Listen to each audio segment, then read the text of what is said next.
रामपाल काफी देर से अपने घर के अंदर अपनी पत्नी के साथ बैठा गहरी सोच में डूबा हुआ था। ऐसी गहरी सोच में डूबने से कुछ नहीं होगा। हमारे घर पर 2 दिन से कुछ भी खाने को नहीं बना। भूख से हाल बेहाल हुआ जा रहा है। ये सुनकर रामपाल की आंखों में आंसू आ गए। अरे भूख तो हमको भी बहुत तेज लगी है राधा। क्या कहें, जहाँ मजदूरी कर रहे थे वहाँ पर काम पूरा हो गया। राधा फूट फूट कर रोने लगी।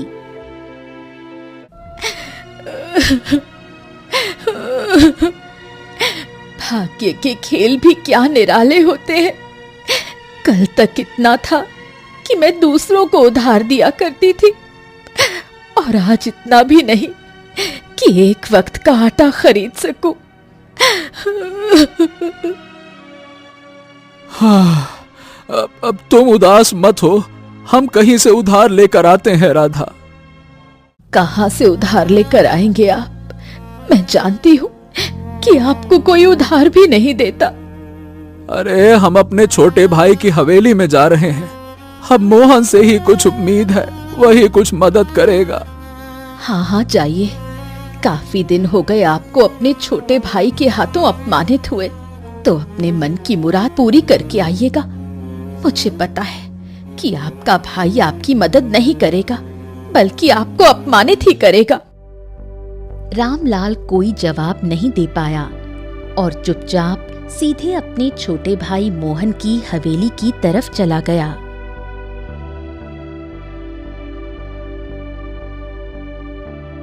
मोहन गांव में सबसे अधिक धनवान व्यापारी था। रामलाल को अपनी हवेली में देखकर मोहन और उसकी पत्नी गंगा दोनों बुरी तरह से चौंक गए। आइए आइए, स्वागत है, आइए पधारिए। वाह वाह वाह वाह, क्या बात है भैया, आज हवेली का रास्ता कैसे भूल गए? मोहन, एक छोटे भाई, तुम तो जानते हो कि हमारी स्थिति इस समय कितनी ज्यादा खराब है। हमारे घर पर 2 दिन से चूल्हा नहीं जला। देखो, हम पर दया करो और हमें इतना धन दे दो कि बाजार से कुछ अनाज खरीद कर अपने घर ले जाएं। ये सुनकर रामलाल का छोटा भाई मोहन हंसने लगा और रामलाल का मजाक उड़ाते हुए बोला। किस्मत का खेल है बड़ा निराला, बड़ा भाई छोटे भाई के घर भीख मांगने आला आला आला। ओ भैया, जब पिताजी ने हम दोनों भाइयों का बंटवारा किया था तब आधी आधी संपत्ति हम दोनों को दी थी, और देखिए मैंने अपने पिता की संपत्ति का इस्तेमाल करके उसको दुगना तिगुना बना दिया, और आपने अपनी सारी संपत्ति को बर्बाद कर दिया। कुछ याद है कि आपको पिताजी ने बंटवारे के दौरान क्या क्या दिया था? रामलाल पुराने दिनों की याद में खो गया। धर्मपाल चारपाई पर लेटे हुए थे और उनके दोनों बेटे रामपाल और मोहन उनके पास थे। मेरे बच्चों, लगता है कि मेरा अंतिम समय आ गया है। मैं चाहता हूँ कि अब संपत्ति का आधा आधा बंटवारा कर लिया जाए।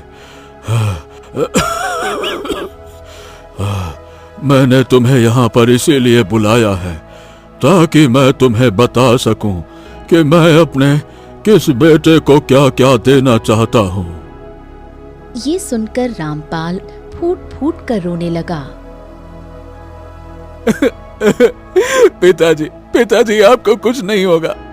मुझे विश्वास है कि आप 100 वर्ष से ज्यादा जिएंगे। कुछ नहीं होगा पिताजी।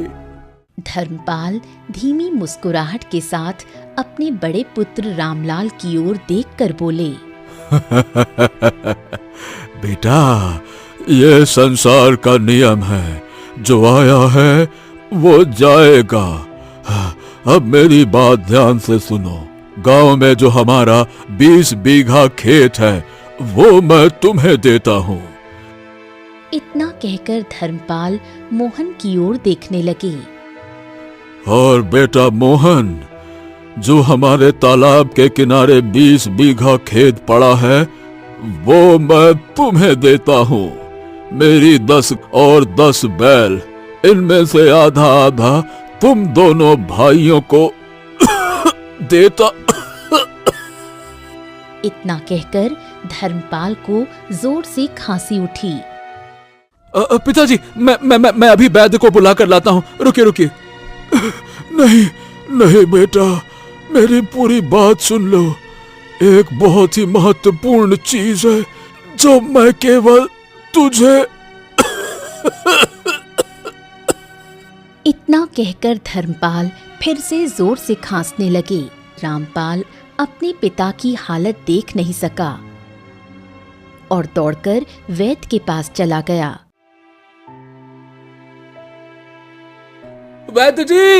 वैद्य जी जल्दी चलिए, मेरे पिताजी की हालत बहुत ज्यादा खराब है। उन्हें बहुत तेजी से खांसी आ रही है, जल्दी चलिए। वैद्य तुरंत रामपाल के साथ उसके घर पहुंचा। जैसे ही वैद्य ने धर्मपाल की नब्ज देखी, वो बोला, हाँ, देखो रामपाल, तुमने आने में देरी कर दी। अब तुम्हारे पिता इस संसार में नहीं रहे, माफ करना। इतना कहकर वैद्य वहां से चला गया और रामपाल फूट फूट कर रोने लगा। और फिर हम दोनों ने अपनी अपनी जिंदगी की नई शुरुआत की। तुमने पिताजी की कमाई सारी दौलत मिट्टी में बहा दी और मुझको देखो। मैंने पिताजी की सारी संपत्ति को जवाबदारी, चतुराई और मेहनत के बल पर दुगना कर दिया। और यही नहीं, इस गांव का चौधरी बन गया हूं मैं। मैं सब जानता हूँ मेरे छोटे भाई, क्यों बार बार पुरानी बातें दोहरा रहे हो। सारा गांव जानता है कि मेरी किस्मत खराब निकली तो मैं क्या करूं। क्या करूं क्या? यही बात है भैया कि जिसकी किस्मत है खराब, मैं उसको नहीं दे सकता उधार। नियम तो नियम है। देखो भैया, मोहन तो केवल उसी को उधार देता है जिस पर उसे भरोसा होता है कि वो उधार चुका सकता है। और तुम्हें देखकर तो कोई भी व्यक्ति कह सकता है कि तुम किसी का उधार चुका ही नहीं सकते। इसी वजह से तुम्हें कोई गांव में पत्थर भी ना उधार पे दे। चलो भैया, नमस्ते। रामपाल की आंखों में आंसू आ गए और वो चुपचाप नजरें नीचे करके अपमानित होकर वहां से चला गया। रामलाल के जाते ही मोहन की पत्नी गंगा मोहन से बोली, जेठ जी बड़ी आस लेकर तुम्हारे पास उधार मांगने आए थे। तुम चाहते तो उन्हें थोड़ा सा उधार दे सकते थे, आखिर तुम उनके छोटे भाई हो। ये सुनकर मोहन गुस्से से अपनी पत्नी गंगा से बोला, बकवास तो बंद कर दे तू ना जानती। सुन, बचपन से लेकर आज तक पिताजी ने हमेशा बड़े भैया को ही प्रेम किया है और मुझको हमेशा नौकरों की तरह बर्ताव किया मेरे साथ। बस तभी से मैं भैया को बर्बाद करने का सपना देखा करता था। भैया कभी भी इस बात को जान नहीं पाएंगे कि आखिरकार उनकी किस्मत इतनी खराब क्यों है। ये सुनकर गंगा चौंक गई। क्या मतलब है तुम्हारा? मोहन अपने हाथ की अंगूठी गंगा को दिखाते हुए बोला, ये देख, इस अंगूठी को देख रही हो गंगा? हाँ, ये अंगूठी काफी समय से तुम अपनी उंगली में पहने हुए हो। बहुत ही साधारण सी अंगूठी है। तुम तो इतने धनवान हो कि हीरे की अंगूठी भी पहन सकते हो। ये कोई साधारण अंगूठी नहीं है भाग्यवान। ये अंगूठी एक चमत्कारी अंगूठी है। आज मेरा व्यापार जो इतना बड़ा है ना, ये केवल इसी अंगूठी की वजह से है। हाँ। इतना कहकर मोहन हंसते हुए वहां से चला गया। उधर रामपाल मुंह लटकाए हुए अपने घर लौटा और फूट फूट कर रोने लगा। मेरी तो वैसे भी मर्जी नहीं थी कि तुम अपने छोटे भाई के पास मदद मांगने के लिए जाओ, पर मैं चाहकर भी तुम्हें रोक नहीं सकी, क्योंकि भूख ने मेरा हाथ बांध रखा था। चलो राधा, अब हम इस संसार में नहीं रहेंगे, जंगल चलते हैं। जंगल में फल तोड़ने से कोई रोक टोक तो नहीं करता, देखते हैं वहां क्या होता है। चलो।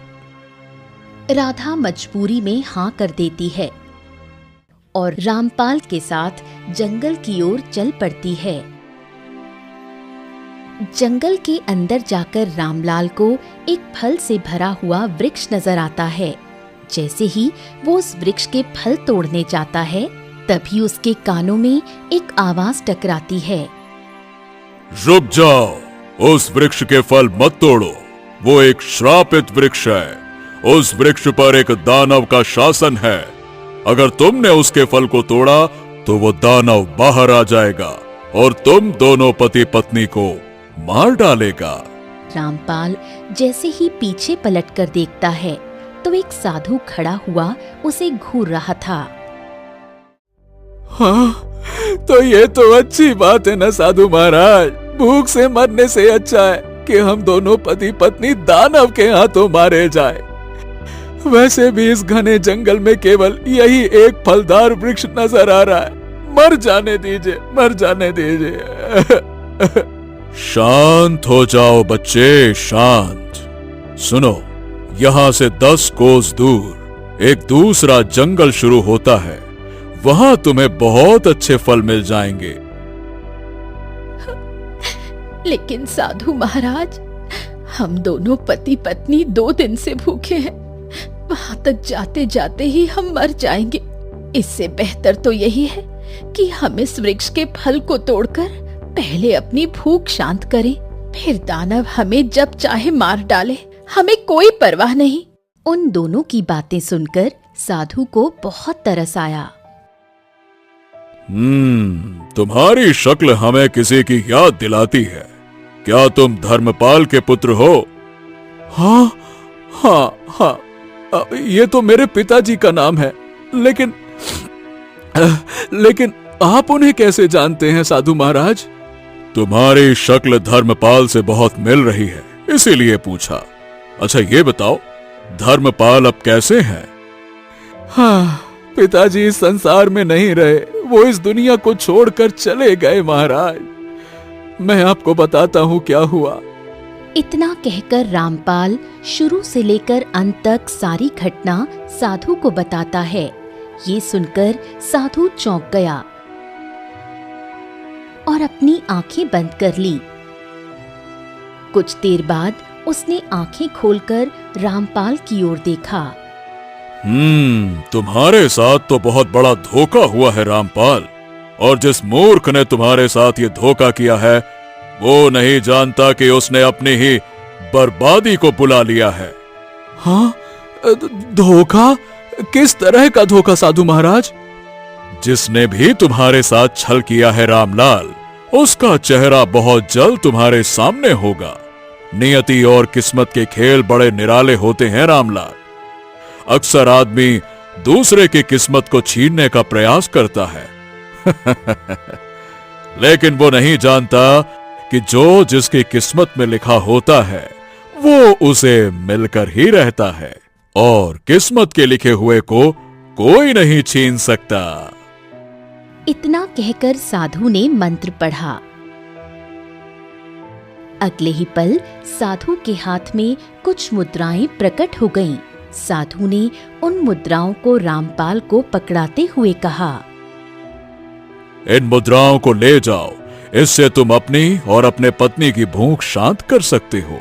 और हाँ, याद रखना, नियति अभी तुम्हारी और परीक्षा लेगी, परंतु तुम हिम्मत मत हारना। तुम देखोगे कि तुम्हारी किस्मत कैसे बदलती है। ओम नमः शिवाय। इतना कहकर साधु वहां से चला गया। रामपाल की समझ में कुछ नहीं आया और वो अपनी पत्नी को लेकर अपने घर लौट आया। घर पहुंचते ही रामपाल सबसे पहले कुछ अनाज लाता है और दोनों पति पत्नी पेट भरकर खाना खाते हैं। साधु महाराज की बातों पर गौर करना चाहिए।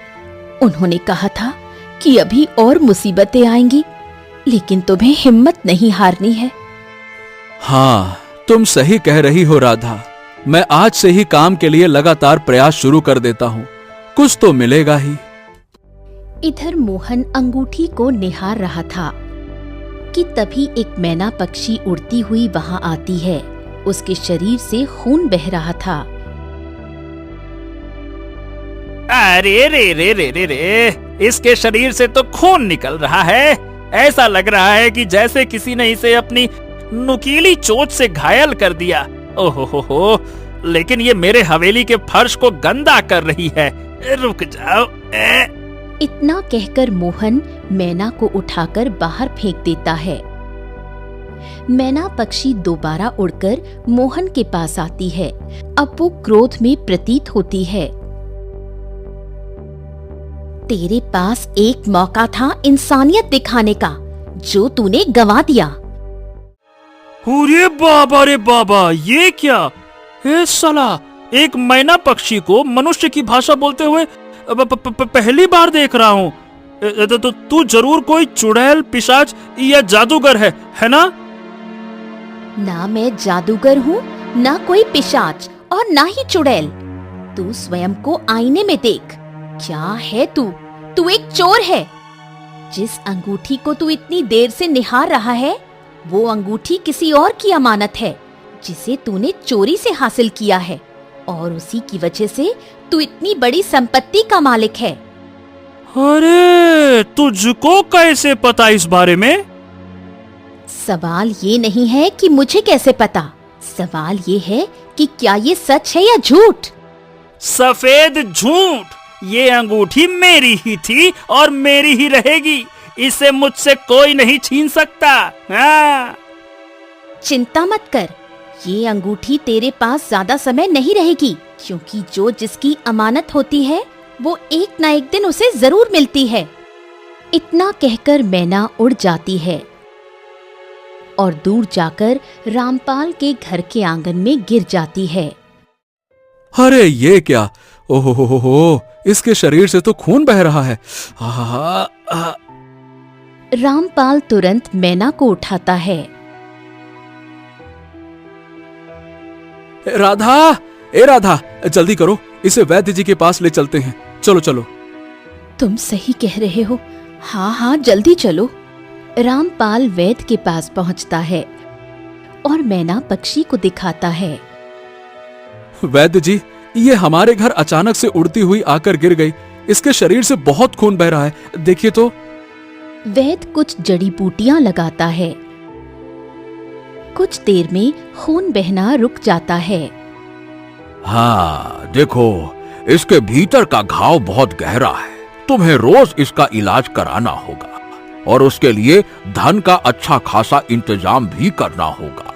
कर पाओगे ना? अब आप उसकी चिंता मत कीजिए वैद्य जी, मैं कुछ भी करूंगा, लेकिन इसका इलाज जरूर करवाऊंगा। मैं किसी को भी मुसीबत में नहीं देख सकता, चाहे वो इंसान हो या पक्षी। हाँ। तो फिर ठीक है, कल इसको फिर से ले आना। जाओ।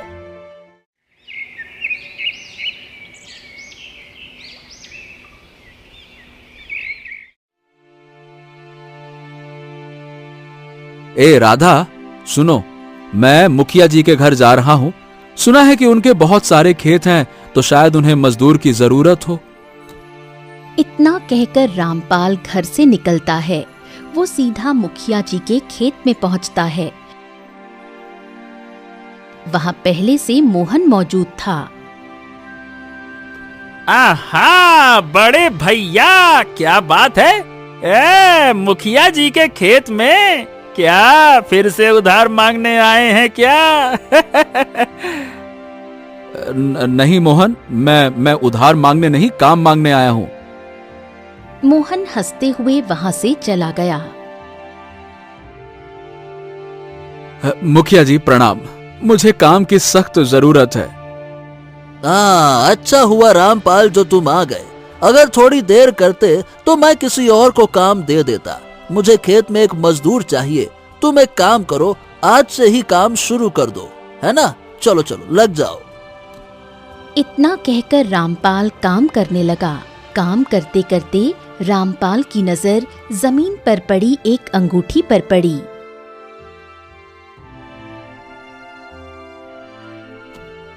ये क्या है? इसमें तो कोई पत्थर जड़ा हुआ है। पता नहीं किसकी अंगूठी होगी। मुखिया जी तो इतनी घटिया अंगूठी पहनेंगे नहीं, और ना ही मोहन। चलो इसे मैं ही रख लेता हूँ। इतना कहकर रामपाल अंगूठी पहन लेता है। रामपाल अंगूठी लेकर घर आता है और सारी बात राधा को बताता है। ए राधा, ये मैना पक्षी तो हमारे घर के लिए बहुत शुभ निकली। पता है, मुझे काम नहीं मिल रहा था, देखो अब मिल गया।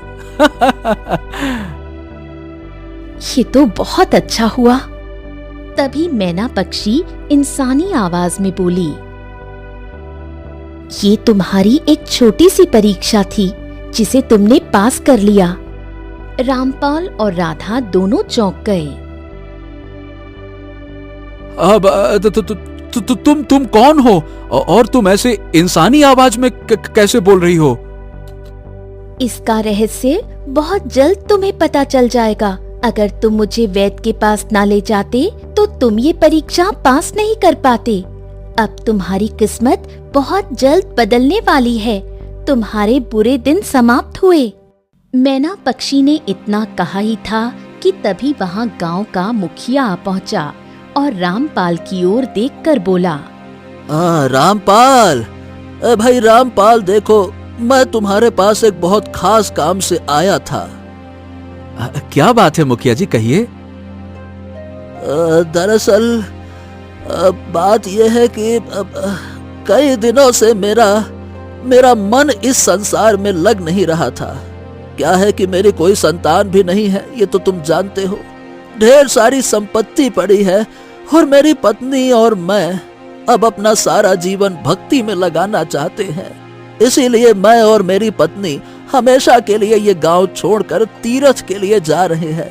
हम दोनों काफी परेशान थे कि हमारे जाने के बाद हमारी संपत्ति का क्या होगा। देखो रामपाल, इस संपत्ति के लिए तुम मुझे सबसे योग्य दिखाई दिए। इसीलिए जिस खेत में आज तुम मजदूरी कर रहे थे, वो खेत और मेरी सारी संपत्ति के मालिक अब तुम हो। मैं अपनी सारी संपत्ति तुम्हारे नाम करता हूँ। इतना कहकर मुखिया ने एक कागज का टुकड़ा रामपाल को पकड़ाया और वहाँ से चला गया। हाँ, ये तो चमत्कार हो गया। ये कैसे हो सकता है? ये सब कुछ इस अंगूठी की वजह से हुआ है। अभी कुछ दिन और देखो, इस अंगूठी के और भी रहस्य तुम्हारे सामने खुलकर आ जाएंगे। इधर दूसरी ओर मोहन अपनी हवेली में था कि तभी एक व्यक्ति वहां आया। मोहन बाबू, तुमने अपने खेत और सारी संपत्ति गिरवी रखकर साहूकार से बहुत सारा धन लिया और उस धन से तुमने दूसरे देश से रेशमी कपड़ा खरीदा। तुम्हारा माल समुद्र पार जाकर बिकने वाला था, मगर रास्ते में समुद्री लुटेरों ने हमला कर दिया और सारा माल लूट ले गए। इतना कहकर वो व्यक्ति चला गया। मोहन अब सिसकते हुए गंगा के पास गया।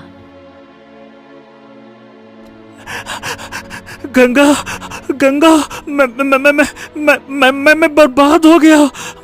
मैं बर्बाद हो गया। गंगा, क्या हुआ? आप इतने डरे हुए क्यों हो? मोहन ने सारी घटना अपनी पत्नी गंगा को बताई। सब कुछ तुम्हारी वजह से हुआ है। तुमसे कितनी बार कहा था कि अपने बड़े भाई का अपमान मत करो। देखा, किस्मत का खेल कितना निराला होता है। आज ही मुझे पता चला कि मुखिया ने अपनी सारी संपत्ति तुम्हारे बड़े भाई रामपाल के नाम कर दी और वो रातों रात अमीर हो गए और तुम बैठे बैठे कंगाल हो गए। ये सुनकर मोहन चौंक गया। तभी उसकी नजर अपनी उंगली पर पड़ी। अरे मेरी अंगूठी कहाँ है? मेरी अंगूठी कहाँ है गंगा? मुझे क्या पता। मोहन गहरी सोच में डूब गया। हाँ, मुझे याद आ गया। मैं कुछ दिन पहले मुखिया के खेत में गया था, जहाँ पर बड़े भैया भी आए हुए थे। जरूर मेरी अंगूठी वहीं पर गिर गई और भैया ने उसे पहन लिया। अरे राम राम राम राम राम राम राम, मेरी किस्मत बदल गई और भैया की किस्मत चमक गई। चलो चलो गंगा, मेरे साथ चलो, जल्दी से चलो बड़े भैया के घर पर चलो। मोहन तुरंत अपनी पत्नी गंगा को लेकर रामपाल के घर गया।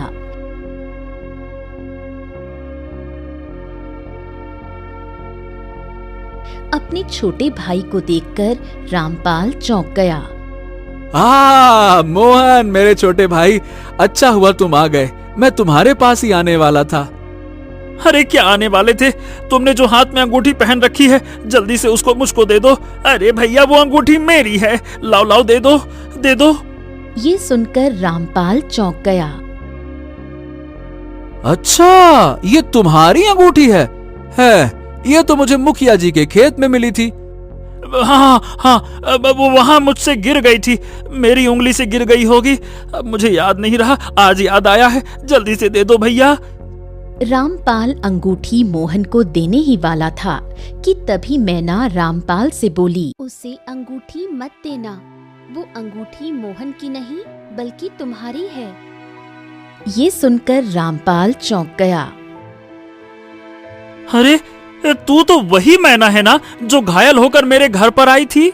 हाँ। इतना कहकर मैना रंग बिरंगी किरणों से एक साधु में परिवर्तित हो गई। वही साधु जो रामपाल और राधा को मिला था। साधु महाराज, आखिर ये क्या रहस्य है? मुझसे कुछ नहीं छुपा सकते मोहन। चलो, अब सच सच बताओ, ये अंगूठी तुम्हारी है या रामपाल की? मोहन नजरें नीचे झुकाकर बोला, भैया की। मेरी? परंतु ये अंगूठी पहली बार खेत में देखी थी मैंने महाराज। तुम्हें याद है जब तुम्हारे पिताजी का अंतिम समय था और वो तुमसे कुछ कहना चाहते थे? हाँ हाँ हाँ हाँ, अचानक से उन्हें जोर से खांसी उठी और मैं वैद्य जी को बुलाने चला गया था। दरअसल वो तुमसे ये कहना चाहते थे कि उनके पास एक अंगूठी है, यही अंगूठी जो तुम्हारी उंगली में है, और वो अंगूठी केवल तुम्हारे हिस्से की है। मगर तुम तो पहले ही उठकर चले गए। तुम्हारे जाने के बाद तुम्हारे छोटे भाई मोहन ने अपने पिता से पूछा कि वो क्या कहना चाहते थे, तो तुम्हारे पिता धर्मपाल जानते थे कि वो ज्यादा देर जीवित नहीं रहेंगे, इसीलिए उन्होंने ये अंगूठी मोहन को दे दी और कहा कि ये चमत्कारी अंगूठी है, इसे पहनने वाला कभी भी गरीब नहीं रहेगा और हमेशा व्यापार में तरक्की करेगा। इस अंगूठी को अपने बड़े भाई को दे देना। बस इतना कहकर वो स्वर्ग सिधार गए, मगर मोहन ने इस अंगूठी के बारे में तुम्हें कभी नहीं बताया। क्या बात कर रहे हैं महाराज? क्या मोहन, ये सच है? हाँ भैया, ये सच है, क्योंकि पिताजी ने मेरे साथ बेईमानी की थी। जब सब कुछ आधा आधा बांटा गया था, तो फिर ये अंगूठी केवल तुम्हारे हिस्से में क्यों? मैं बताता हूं। जब तुम्हारे पिता धर्मपाल एक साधारण इंसान था और रामपाल केवल 5 वर्ष का था, किसी काम के सिलसिले में वो जंगल की तरफ गया था। उसी समय मैं तपस्या कर रहा था। तपस्या करने के दौरान हमें बहुत तेज से प्यास लगी।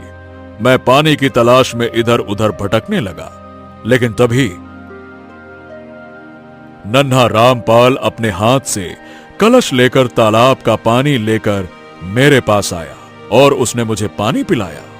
मैं बहुत प्रसन्न हुआ और केवल रामपाल की वजह से तुम्हारे पिता धर्मपाल को मैंने ये अंगूठी भेंट की थी और उससे कहा भी था कि बड़े होने के बाद ये अंगूठी रामपाल को ही देना। ये अंगूठी जिसकी भी उंगली में रहेगी वो हमेशा किस्मत का धनी रहेगा। और मैंने ऐसा करने के लिए धर्मपाल से वचन लिया था और तुमने ना केवल बेईमानी की बल्कि अपने पिता धर्मपाल की आखिरी इच्छा को भी नहीं माना। इसीलिए अब तुम हमेशा गरीबों के गरीब ही रहोगे। मुझको क्षमा कर दीजिए महाराज, मुझसे गलती हो गई। ए भैया, बड़े भैया, तुम तो क्षमा कर दो।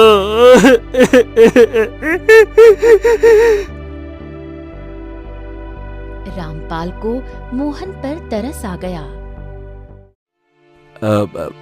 साधु महाराज, देखिए ये जैसा भी है तो मेरा छोटा भाई, इसको क्षमा कर दीजिए ना। देखा मोहन, तुमने तुम्हारे मन में अपने बड़े भाई के लिए कितना मैल था, लेकिन तुम्हारे इतने बड़े धोखा देने के बावजूद भी रामपाल अभी भी तुम्हारी चिंता कर रहा है। तुम्हारे पिता जानते थे कि रामपाल मन का कितना अच्छा है, इसीलिए उन्होंने तुमसे यह कहा था कि ये अंगूठी रामपाल को ही देना, क्योंकि वो जानते थे अगर रामपाल धनी रहेगा तो उसके साथ साथ तुम भी धनी रहोगे, क्योंकि रामपाल हमेशा अपने छोटे भाई का ख्याल रखेगा। समझ गया, सब समझ गया। माफ कर दो बड़े भाई, माफ कर दो।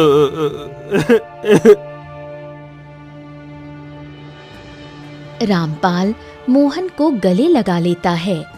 साधु रहस्यमयी किरणों से वहां से गायब हो जाता है और उसी दिन के बाद दोनों भाई फिर से साथ साथ रहने लगे। देखते ही देखते रामपाल की किस्मत बदल गई और वो अपने गांव का सबसे धनवान व्यक्ति बन गया।